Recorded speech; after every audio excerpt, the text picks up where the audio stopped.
میگذاریم به مثال رقمی 41. 3,101 ضرب در درجه 23 مولکولای اکسید کربن 4 چند مقدار مول یعنی که ماده رو تشکیل میدهد. وریانتی A 1 از 0. وریانتی B 0 از 5. وریانتی C 0 از 7. وریانتی D باشد 0 از 2. یعنی سوال اومده شده است که 3,101 ضرب در درجه 23 مولکولای اکسید کربن 4 چند مول رو تشکیل میدهد.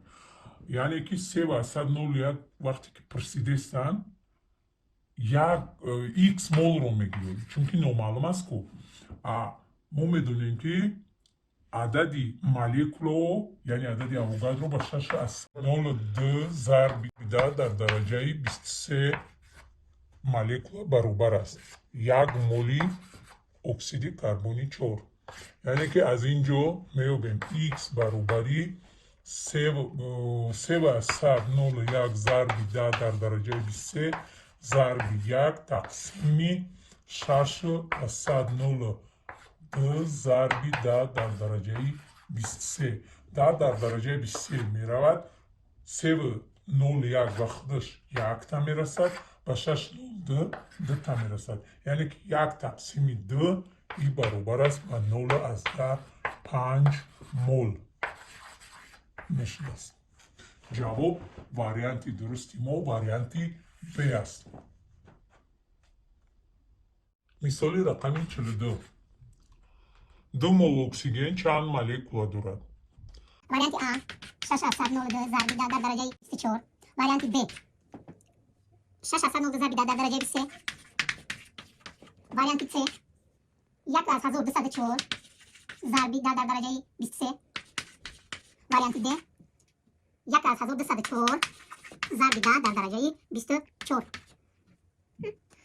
اکنون سوال اومده است 2 مول اکسیژن چند مولکول دارد؟ اگر یک مول اکسیژن ما 6,102 ضرب در درجه 23 باشد پس 2 مول اکسیژن با چند برابر است؟ با چند عدد مولکول برابر است؟ x برابری 2 مول ضرب 6,102 ضرب در درجه 23 تقسیم 1 مول. مول با مول می رود 6,102 ضرب در درجه 23 مولکول میموند. برابری 2 ضرب 6,102 ضرب در درجه 23 می شود 12,104 ضرب در درجه 23. از بس که ما چنین جواب نداریم و جوابی درستی ما واریانتی D است. چون که اگر ما در اینجا 24 رو 23 کنیم یک ویرگل این طرف میگذارد. واریانتی درست واریانتی D است. مثال رقمی 43. در 3 مول کیسلوتای سولفات چند اتمی هیدروژن موجود است؟ وریانتی A 3,612 ضرب در درجه 24. وریانتی B 6,102 ضرب در درجه 24. وریانتی C 3,101 ضرب در درجه 23. وریانتی D 9,101 ضرب در درجه 24.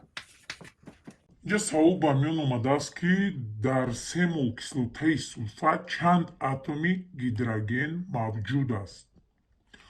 ما 1 مول کیسلوتای سولفات رو می نویسیم. اگر 3 مول باشد 3 کرده 2 6 تا هیدروژن دارد. یک اتم هیدروژن اگر 6,102 ضرب در درجه 23 باشد پس 6 مول هیدروژن به چند برابر است؟ x برابری 6 ضرب 6,102 ضرب در درجه 23 تقسیم 1. این برابر است با یعنی که 36 از 112 ضرب در درجه 23. انا که در جواب ما نداریم خیلی. ما 3 از 1612 ضرب در درجه 24 داریم. بنابر آن اگر ما یک دهی رو یک طرف کنیم، یعنی اینجا رو 23 کنیم، یک ورگل یک دهی این طرف میگذرد. 36 از 112 ضرب در درجه 23. جوابی درست ما جوابی است. مثال رقم 44. یک مول ماده‌های گازمانند در شرایط معتدل چند حجم را با لیتر اشغال میکنند؟ وریانتی A 11 از 2. وریانتی B 44 از 8. وریانتی C 22 از 4. وریانتی D برابر 33 از 6. ما خیلی که میدونیم حجمی یعنی همه ماده‌های گازمانند یا اینکه یک مولی ماده‌های گازمانند برابر است به 22 از 4 لیتر. این عدد دویمی است. نوابسته از اونی که باید چند گرم است. خو 1 گرم باشد، خو 100 گرم فرق ندارد. به 22 از 4 لیتر برابر است. جوابی درستی ما جوابی 3 می باشد. میگذاریم به مثال رقمی 45. با کدام معادله تناسب بین مقدار، حجم، حرارت و فشار گاز تصویر کرده می شود؟ یعنی که وریانتی A N برابری M T تقسیمی M T ماسه و حرارت. وریانتی B P B یعنی فشار حجم برابر است با مقدار ضربی کنستانت دومی و حرارت.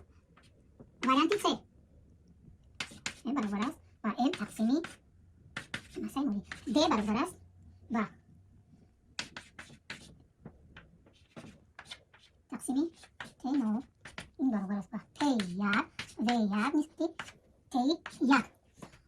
سوال اومده شده است که با کدام معادله تناسب بین مقدار، حرارت، حجم و فشار گاز تصویر یافته شده است؟ جوابی درست ما جوابی ب می باشد. از روی معادله مندلیف کوایپرون من همین معادله یا که میگیم مندلیف کوایپرون که تناسبی نسبت مقدار، حرارت، فشار و حجم. مثال رقمی 46. زیچی کدام گاز نسبت به اکسیژن به 2 برابر است؟ وریانتی A اکسید کربن 4. وریانتی B اکسید نیتروژن 3. وریانتی C اکسید سولفور 4. وریانتی D اکسید سولفور 6. یعنی که سوال آمده است که زیچی کدام گاز نسبت به اکسیژن به 2 برابر است. ما برای این رو حل کردن باید که مسای مولکولوی هر یک گاز رو معین کنیم. مسای CO2 44 گرم است. مسای N2O3 76 گرم است. مسای SO2 64 گرم است. مسای SO3 80 گرم است. یعنی که زیچی کدام از ماده ها نسبت به اکسیژن به 2 برابر است. ما برای گاز معین کردن ما از روی فرمولای زیچی میابیم. زیچی برابر است به نسبت مسای مولکولوی یکم گاز بر دویم گاز. یعنی که از اینجا زیچی داده شده است، مسای مولکولوی گاز دویم داده شده است. یعنی که زیچی برابری 2 است. مسای گاز دویم یعنی اکسیژن برابری 32 گرم است. پس فرمولا چنین می شود: M اری 1 برابری D ضربی M اری 2 برابر است. دمون زیچی 2 است. مسای گازی دویم برابری 32 است. در فرمولا گذاشته چنین حل میکنیم. 2 ضرب 32 64 گرم می شود مسای گاز. یعنی که از وریانت ها نگاه میکنیم که وریانت C با وریانت C موافقت میکند. یعنی اکسید سولفوری 64 грамм аст. Бинобар ҳамин варианти дуруст варианти се аст. мисоли рақами 47. зичии кадом газ нисбат ба гидроген ба 22 баробар аст? Варианти А. Оксиди карбони 4. Варианти Б. Оксиди нитрогени 4. Варианти С. Оксиди нитрогени Д. Варианти Д. Оксиди карбони Д. Инам мисоли пештара, монанди мисоли пештара, аввал массаҳоро менависем. Массаи СО2 44 грамм, массаи NO2 46 грамм, массаи NO бошад 30 грамм, массаи CO 28 грамм мебошад. Барои зичи газро ёфтан, яъне ки массаи газро ёфтан, зичи дода шудааст нисбат ба гази дуюм, яъне гидроген. МРи 1 баробар аст D зарби МРи 2. ин баробар мешавад нисбат ба гидроген, яъне ки зичи ба 22 баробар аст зарби гидроген 44 грамм мешудааст. яъне ки 44 грамм дар ин вариантҳо аз СО2 аст. Массаи СО2 44 грамм мебошад. бинобар он ҷавоби дуруст варианти А аст. мисоли рақами 48. массаи молярии газеро ки зичияш нисбат ба нитроген ба 2 баробар аст муайян намоед. Варианти А. 28 граммов. Варианти Б. 46 граммов. Варианти С. 56 граммов. Варианти Д. 52 граммов. акнун дар инҷо ҷавобо дода шудааст, массаи газ дода шудааст, маълум кардан дар кор ки ин кадом газ аст.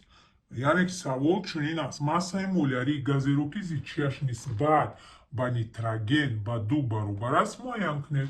боз аз анамун формулаи зичии газҳо истифода мебарем, яъне ки МРи 1 баробари D зарби МРи 2.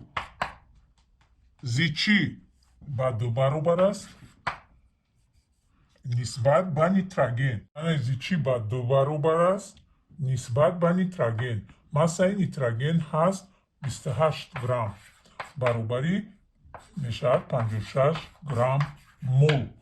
ҷавоби дурусти мо, яъне ки будааст дар вариантҳо, варианти С. ҷавоби дурусти мо ҷавоби варианти С будааст. 56 грамм ин гази бутен аст. мегзарем ба мисоли рақами 49. массаи молярии газеро ки зичияш нисбат ба гидроген ба 15 баробар аст муайян кунед. Варианти А. 44 граммов. Варианти Б. 32 граммов. Варианти С. 30 граммов. Варианти Д. 28 граммов. дар ин ҷо низ бояд ки мо массаи газеро муайян кунем ки зичияш нисбат ба гидроген ба 15 баробар аст. инам мисли мисолҳои пештара, яъне ки аз рӯи формулаи зичии газҳо ёфта мешавад. МР 1 баробари D зарби МРи 2 ин баробар аст нисбат ба гидроген гуфтест ба 15 баробар аст. 15 зарби 2 ин мешавад 30 грамм мол. ҷавоби дуруст ҷавоби С аст, яъне ки варианти С ҷавобаш 30 грамм мол аст. ин газ будааст гази этан. мегзарем ба мисоли рақами 50. массаи молярии газеро ки зичияш нисбат ба оксиген ба 2 баробар аст муайян кунед. Варианти А. 64 граммов. Варианти Б. 32 граммов. Варианти С. 48 граммов. Варианти Д. 52 граммов. савол чунин аст: массаи молярии газеро ки зичияш нисбат ба оксиген ба 2 баробар аст. ин ҳам монанди мисолҳои пештара. МРи 1 баробари D зарби МРи 2 ба 2 баробар аст, яъне зичи нисбат ба оксиген. масаи оксиген 32 грамм аст. 32 граммо 2 зарби 32 яъне ки 64 грамм мол мешавад. 64 грамм мол ин гази оксиди сулфури 4 мебошад. яъне ки варианти А варианти дуруст аст. дар ин ҷо дарси мо ба охир расид. бо мо бошед, ба канали мо обуна шавед, лайкҳоро фаромӯш накунед ва чӣ саволҳое ки пайдо мешаванд дар комментарияҳо нависед. мо кӯшиш менамоем ки ба саволҳои шумо ҷавоби аниқ диҳем.